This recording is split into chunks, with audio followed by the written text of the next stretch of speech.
আসসালামু আলাইকুম।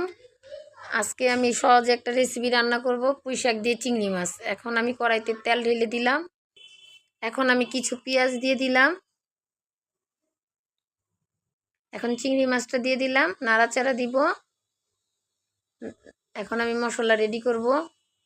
কিছু হলুদ দিয়ে দিলাম, জিরা ফাঁকি দিয়ে দিলাম, মরিচ ফাঁকি দিলাম, আদা অ্যাড করলাম, লবণ অ্যাড করলাম। পানি ঢেলে আমার মশলাটা রেডি হয়ে গেছে। এখন ঢেলে দিলাম। এখন আমি মশলাটা কষাবো ভালো করে। কষানো শেষ, এখন শাক দিয়ে দিব। এখন আমি পুঁই শাকটা ঢেকে দিব। এখন ঢাকনাটা উঠায় আমি নাড়াচাড়া করব। নাড়াচাড়া করার পরে কিছুক্ষণ পর আমার তরকারিটা নামাই ফেলবো। এখন আমার তরকারিটা হয়ে গেছে, নামাই ফেলবো। আমাদের নতুন চ্যানেলটিকে সবাই সাবস্ক্রাইব করবেন, লাইক কমেন্ট শেয়ার করবেন, আমাদের পাশে থাকবেন।